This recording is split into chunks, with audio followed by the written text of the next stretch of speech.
आज 31 जुलाई है और 31 जुलाई का दिन आज एक महान साहित्यकार, उपन्यास के सम्राट मुंशी प्रेमचंद्र जी का जन्मदिन है। शायद किसी को याद हो न हो, लेकिन साहित्य में इनके योगदान को भुलाया नहीं जा सकता और ये हमेशा जिंदा रहेंगे। जब भी साहित्य की बातें आएंगी तब तब इनका नाम सबसे ऊपर लिया जाएगा। इन्होंने अपने कलम से साहित्य की जो सेवा की वो अविस्मरणीय है। मुंशी प्रेमचंद जी का जन्म 31 जुलाई सन 1980 को वाराणसी डिस्ट्रिक्ट के लमही ग्राम में हुआ था। लमही ग्राम जो है आपका वाराणसी से 6 किलोमीटर 7 किलोमीटर के आसपास है। इनका ग्राम लमही भी एक तरह से कहा जाए तो मुंशी प्रेमचंद जी का गांव रहा। वहीं पे उनका पालन पोषण हुआ और वहीं की सारी समाज को देखते हुए उन्होंने जो कृतियाँ लिखी, कहीं न कहीं उनके गांव का प्रभाव रहा।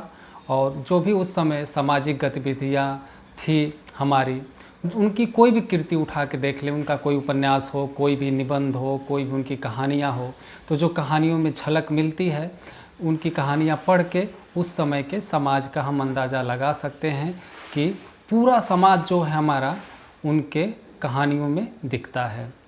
तो सबसे पहले हम बात करेंगे मुंशी प्रेमचंद्र जी के पारिवारिक चित्रण करते हैं उनका।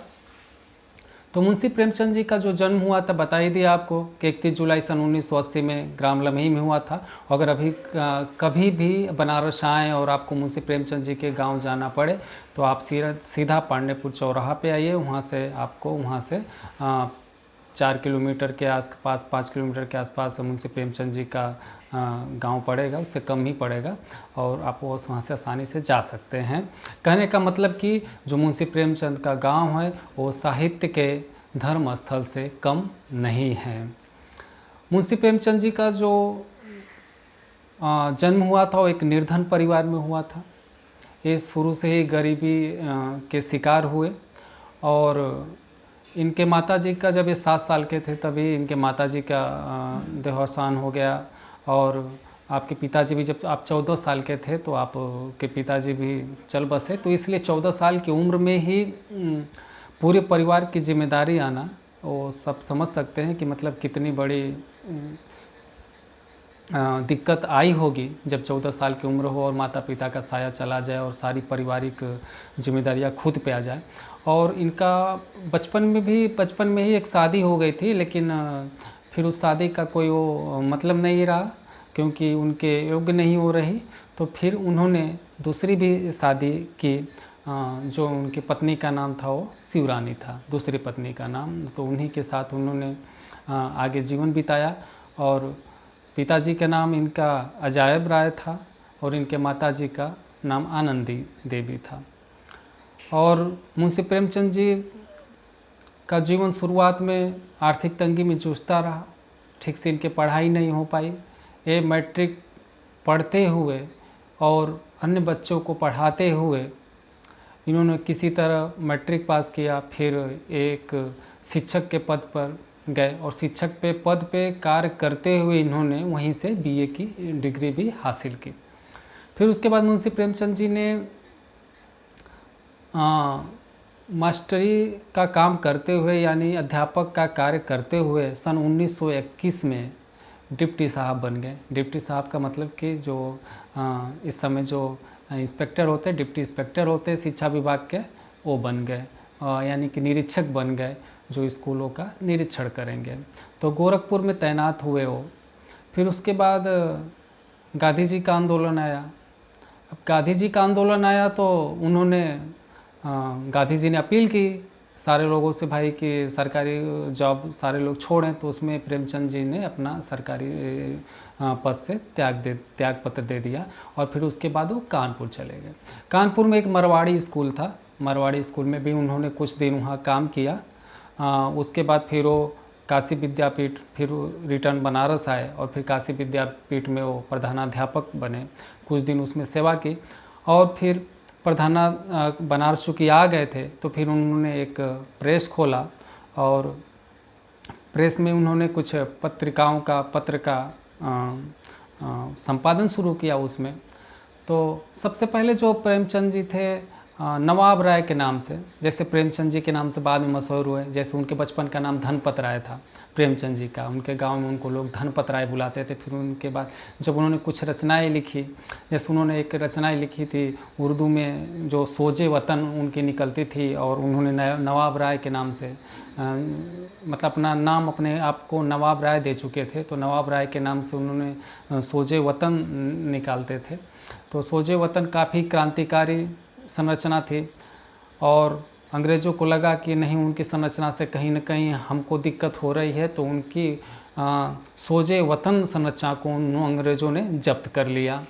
तब प्रेमचंद जी ने नवाब राय से फिर नाम बदल के फिर वो प्रेमचंद्र के नाम से फिर उन्होंने निकालना शुरू किया, लिखना शुरू किया। तो जब मुंशी प्रेमचंद जी ने जब प्रेस खोले, प्रेस में उन्होंने माधुरी, मर्यादा और पत्रिकाओं का संपादन शुरू किया। फिर हंस व जागरण का भी पत्र लेखन का काम उसमें शुरू किया। तो उन्होंने साहित्य की सेवा ऐसे की। फिर उसके बाद उनके साहित्यिक गतिविधियों पे ध्यान दिया जाए तो साहित्यिक गतिविधियाँ जो थी प्रेमचंद जी की, वो जो भाषा का इस्तेमाल करते तो उसमें बहुत व्यवहारिक भाषा होती थी, जो एक सारे लोग को समझ में आती है। उसमें अलंकार भी रहते थे, मुहावरे भी रहते थे, और जो व्यवहारिक में इस्तेमाल होती है भाषा, जो प्रयोग करते हैं हम बार बार, ऐसी भाषाओं का उन्होंने प्रयोग किया, जिससे उनका लेखन और भी सहज हो गया और सहज ही सबको समझ में आने लगा। तो प्रेमचंद्र जी बहुत सारे उपन्यास लिखे, नाटक लिखे, सबको याद होते हैं। नमक का दरोगा, गोदान, सबको पता होगा। दो बैलों की कथा भी कौन नहीं पढ़ा होगा। तो बहुत सारी चीज़ें थी। अब उनका साहित्य में जाया जाए तो उन्होंने उपन्यास लिखे।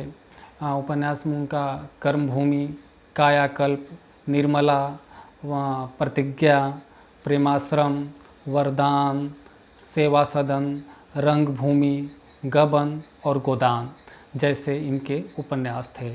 और इन उपन्यास को अगर आपको पढ़ने का मौका मिले तो आप ज़रूर पढ़िए और अपने बच्चों को भी पढ़ने के लिए प्रेरित करें। नाटक भी उन्होंने लिखे। नाटक में उनका करबला करके एक नाटक है उनका, और प्रेम की बेदी एक नाटक है। फिर रूठी रानी करके उन्होंने कई नाटक लिखे जो आप पढ़ सकते हैं।